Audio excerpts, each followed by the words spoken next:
Hello, my name is Matthew Hazel, and this is a video essay for English 300, Section 3, for Professor Kaylee bin Yosef at Western Kentucky University. This essay will adhere as closely to the MLA format as possible. This essay is an accommodation in lieu of typing due to a disease that makes it hard to type for me. There will be a transcript in the description of the video on YouTube, along with an annotated bibliography of all the sources. In addition, there will be links to every article in the description as well. In addition, Kaylee will also have all these sources as well. Now that we have the formalities out of the way, the title of the essay is The Slow Death of Hollywood: How YouTube is Dominating Film. We open up with a quote from Taylor Gunn. He is a ex-editor for Mr. Beast and now is on his own. And he used to write on the website Medium. And in his article called YouTube is Killing Hollywood, he states, YouTube currently hosts 2.5 billion monthly users. That is not a trend. That is a planetary shift. And I have to agree. If, for some reason, you do not know what YouTube is, or how you got to this YouTube video, well, let me officially define it.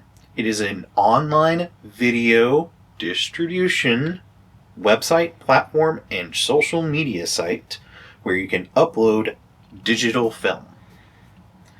I know that's a bit of a mouthful, but basically, it's a place where you can share and upload videos to servers to have other people watch. Well, now that you know what YouTube is, how is it dominating film?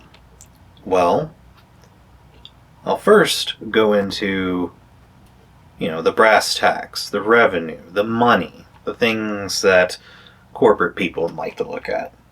Next, I'll explain the shifting demographics of film viewing. How are audiences responding to film now these days? And how is Hollywood doing in these times? And whether or not their films are even quality anymore. And lastly, the accessibility of even getting into Hollywood. I believe these are the prime factors that will absolutely demonstrate how YouTube is dominating. So first, let's get down to brass tacks. To address those who are in more corporate land and like to lick corporate boots, Taylor Gunn, once again, has a wonderful quote for us. The creator economy is exploding in ways that are unfounded in the history of media, and it's projected to hit over $500 billion by 2030. We are in 2026. I would argue that number is going to come up a lot sooner. Even David Lynch, famous director, in an interview he said, "Even if I had a big idea, the world is different now. My ideas are not what you'd call commercial. And money really drives the boat these days."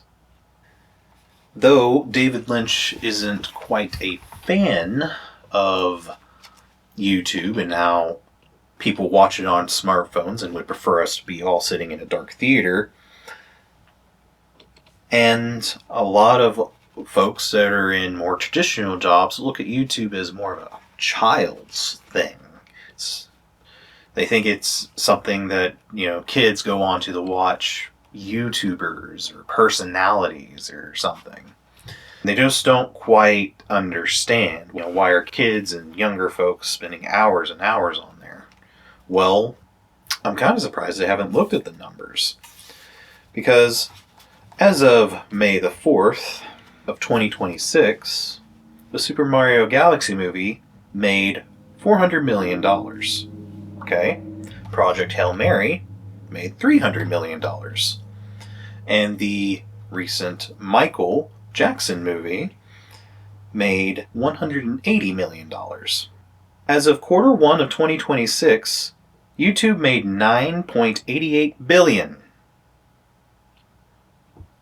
So, investors, you sure you still want to side with Hollywood?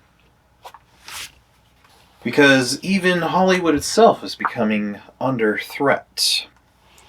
Let's take a quick look at an article about a recent film that has crossed the barrier from YouTube to theaters. And I am referring to Markiplier's Iron Lung.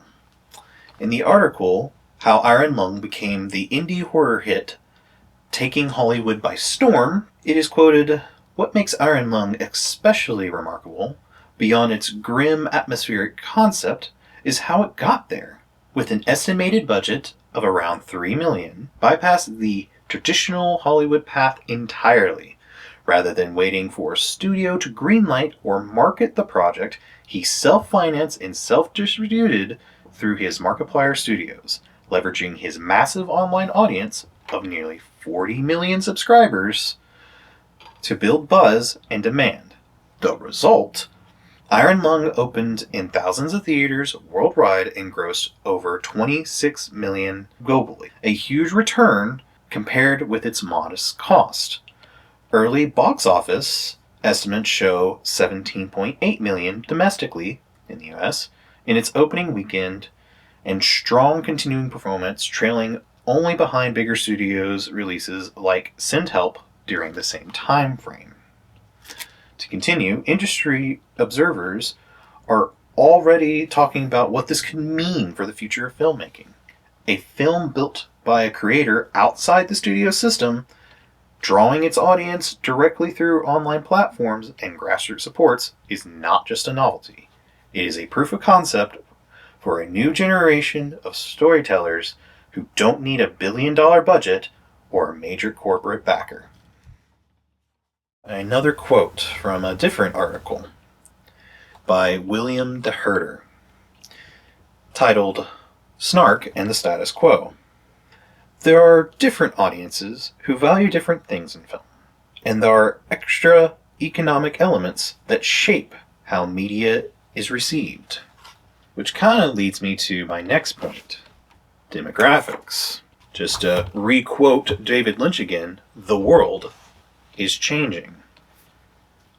And I'd like to begin again with another quote from Mr. Taylor Gunn's excellent article. He quotes Kevin Perry. "The rise of creators on YouTube is an anomaly. It is a renaissance. It is proof that audiences no longer care about polish, they care about presence." And Hollywood's presence is definitely shrinking if you go by the numbers. But let's really think about it. Speaking to a slightly older audience here, when's the last time you heard your kid talk about a star on Hollywood? Maybe Chris Pratt because he was in the recent movie or something. Or maybe some other particular notable actor like Jack Black because he's a bit of everywhere. But they're probably talking about the Markipliers, the Jacksepticeye's, just creators that relate to him a bit more. And they're starting to really feel that superficialness of Hollywood. And to quote a book that every film student tends to stumble across in their film studies, we have Film Art, the 12th edition, by Mr. David Bordwell. David states, "Art is serious and worthy. Entertainment is superficial." Well, normally this would be applied to cinema and, proper movie making, but let's consider the numbers again. Is it Hollywood that's making those numbers? No. And like I said, the kids aren't talking about the stars. They definitely feel the superficialness of it all. So, guess what's become entertainment and not art? Again, to quote Taylor Gunn, "They want content now, from people who speak their language, who share their memes, and who respond to comments. The stars can't do that. The stars are protected by social media agents, their agents, and their agents' agents, all to keep them isolated from paparazzi. And they try to speak their language, but end up sounding like, hello, fellow kids. Not that these artists are getting older, it's just that they typically are so caught up in the Hollywood system that they're not really paying attention to online discussions. They're not really looking at the latest memes that are floating around. They're not playing the games that their favorite YouTubers watch. And what's really amusing is I keep hearing comments, it's like, oh, YouTube's, great for the youngins. They don't have an attention span anymore or whatever. But Kenneth King, in making movies, points out a particular factoid. It might actually be Hollywood's and, early television's fault. Let me explain. Perhaps this cultural obsession with fragmentation, interruption, and speed originated with the atom bomb and TV commercials, information theory, and our pervasive cultural attention deficit disorder. So, Hollywood did not adapt to the very thing that they created. Kids want to get to the point. They want to speed through this information. But Hollywood looked at this and, went a strange direction.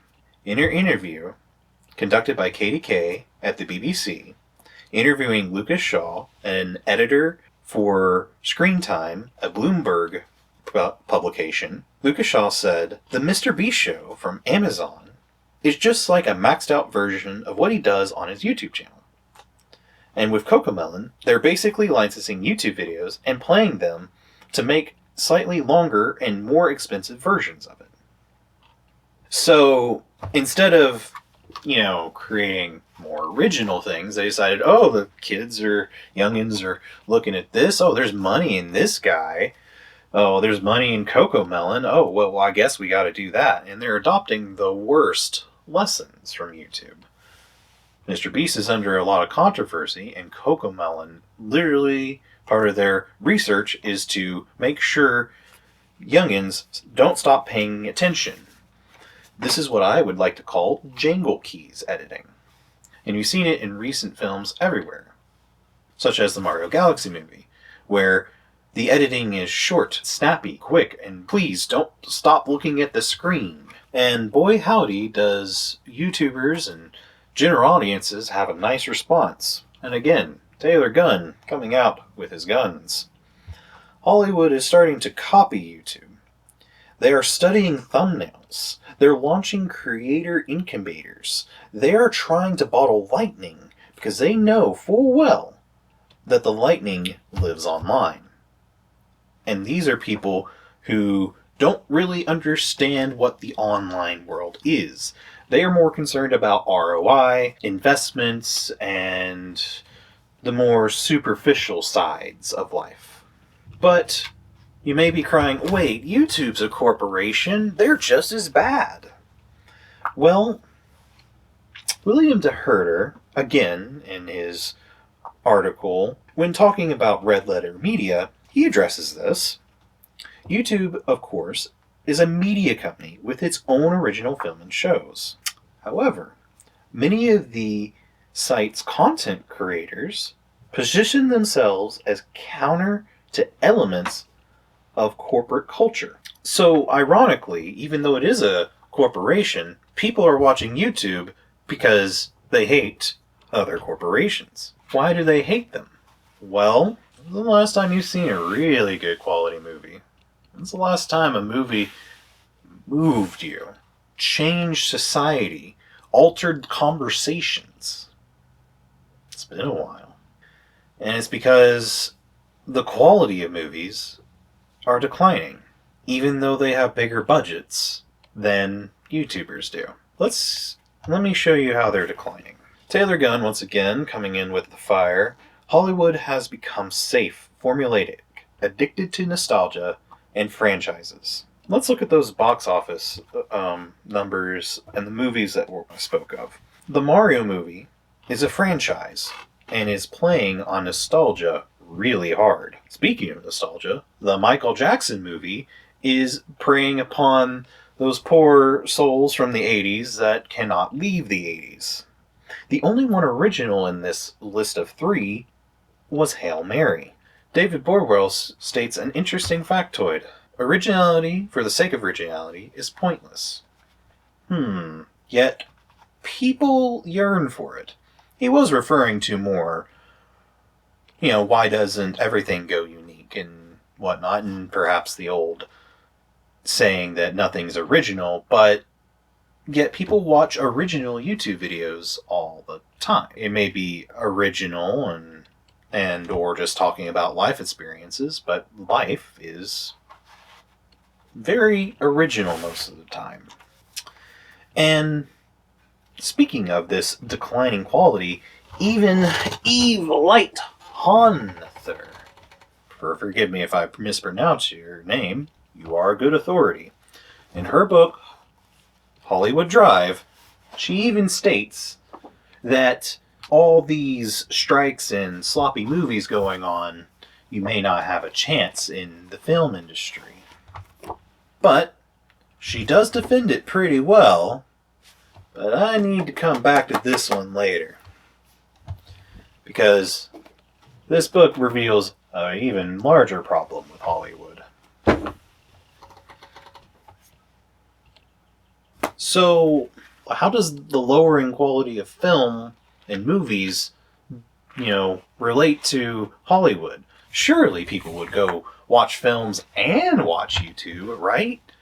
Well, it doesn't take an expert to tell you that people are working far too hard now these days, but that's beyond the scopes of this video. In fact, I have another quote from William DeHerter. Red letter media, film critiques, forms discontinuities between the values of independent film, YouTube, and corporate Hollywood. Now, what does that gobbledygook even mean? What he's basically stating, every time Hollywood makes a bad film, well, here comes red letter media, here comes Nostalgia Critic, here comes CinemaSins, here comes Cinema Goods, and a whole host of other creators to go, ha ha, look at you, you've messed up your film, and now I'm getting ad revenue. So literally, because of the declining quality of Hollywood films, it's not just people are going out and preferring YouTube. It literally is because Hollywood is doing awful in terms of making films, they're actually unintentionally boosting YouTube and its creators. In fact, DeHerter continues here with this quote.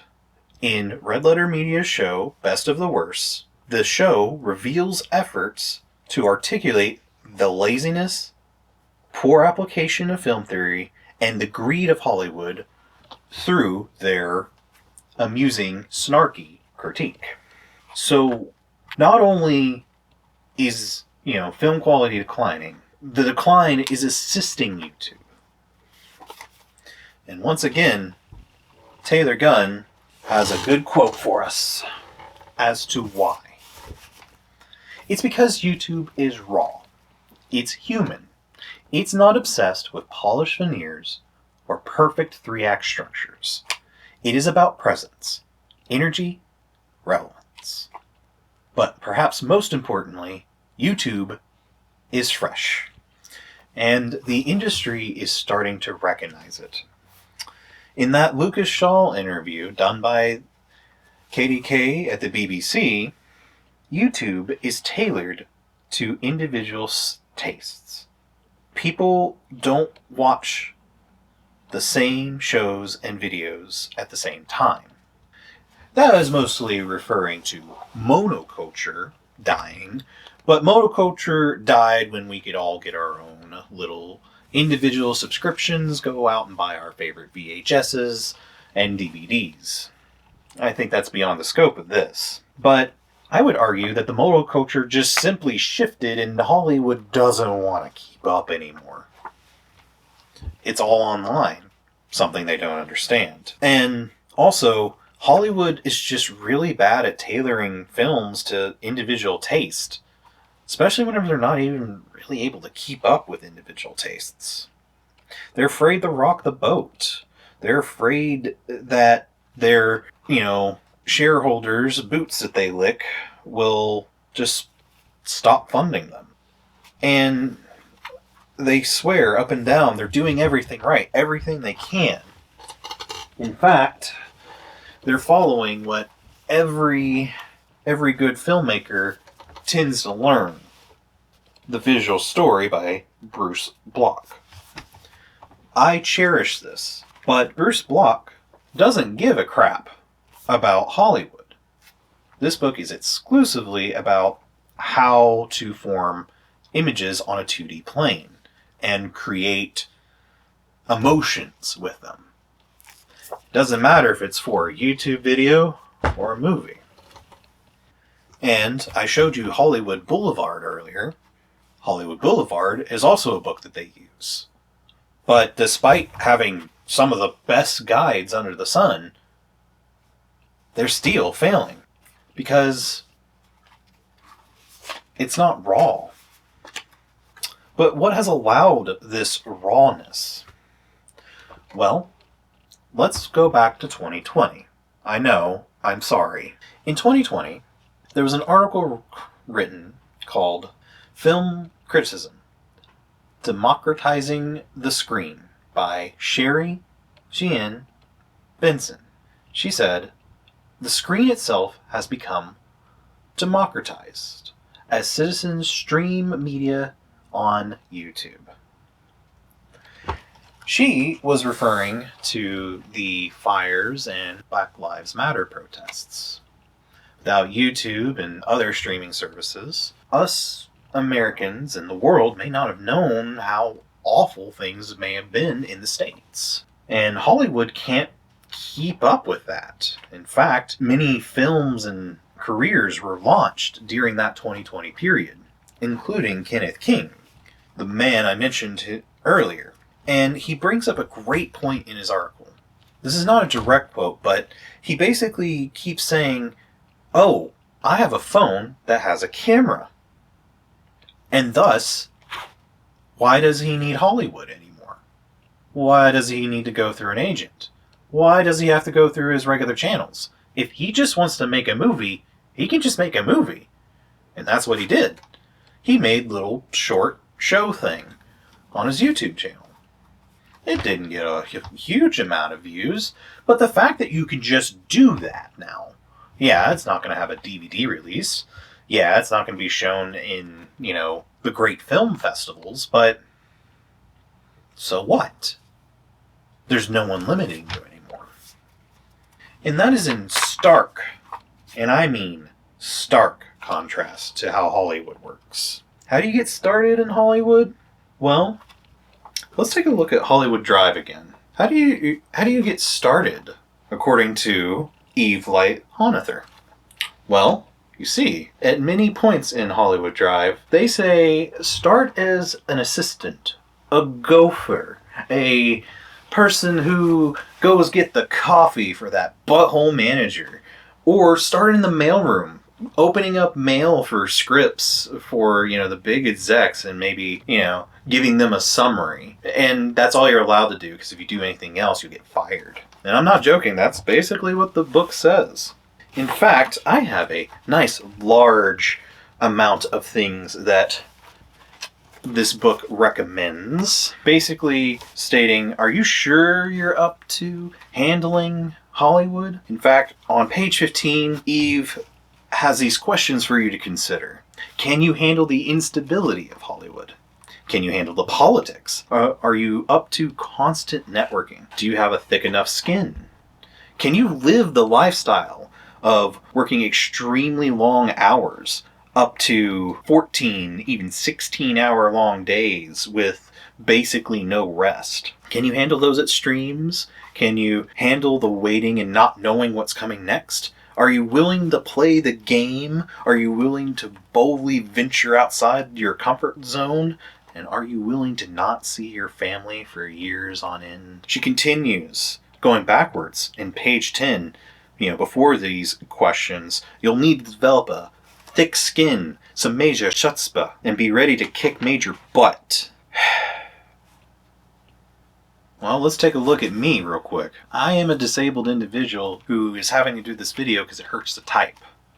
pretty sure Hollywood doesn't want me, despite my personality and my ability with a camera and good audio setup.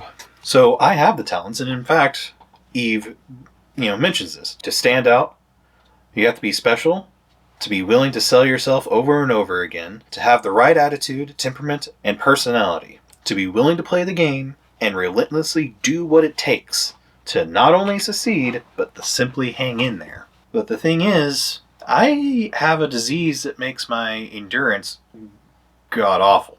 There's no way I could be in Hollywood. That's why you're watching this video essay on YouTube. Speaking of YouTube, this is how YouTube has the answer. Taylor Gunn quotes another creator, a Marcus Brown Lee of NKBHD. What YouTube gets right, that Hollywood never has, is access. You have to wait your turn. That isn't referring to what I spoke of earlier. You don't have to wait your turn to be discovered. You can just go, just like I'm doing this video essay. And Kenneth King makes another good quote here. In addition, Kenneth King, on his article Making Movies, once again, YouTube decentralized accessibility and corporate independence. It has become the most liberating democratic alternative. And industry is definitely not getting the message. Let's listen to Lucas Shaw again in the KDK interview. YouTube's greatest strength, historically, was that it lowered the barrier to entry for anyone who wanted to make a video. In the context of that interview, they're actually dissing YouTubers, thinking it's, oh, anyone with a camera now could become a star. They're upset by this. But yet, they're sitting there looking at these numbers going, oh, that's not the film industry. No, it can't be. Film industry are studios. It has to be studios. Well, maybe some of these YouTubers are not going to these studios because they don't want to be treated like actual garbage. They don't want to deal with that hierarchy. We're all humans. We all can die from terrible accidents. There's nothing special about a Hollywood exec. And it doesn't even matter if the film is high quality anymore. People want YouTube over film. And I'm here to argue that YouTube is film. In fact, Webster defines cinema as the art, technique, or business of making movies. Oh, okay. Then they define movie as a recording of moving images that tells a story that people watch. And then David Borwell in Film Art defines cinematography as the use of cameras and other machines to record images and sounds. So, YouTubers are making film. Period. They're just making film. In fact, to quote Bruce Brock from The Visual Story, the internet is simply another two-dimensional surface, used to show pictures containing line, space, shape, tone, color, movement, and rhythm. YouTube's on the internet. Think he's got a point there. So I'm here to argue that YouTubers are definitely making film.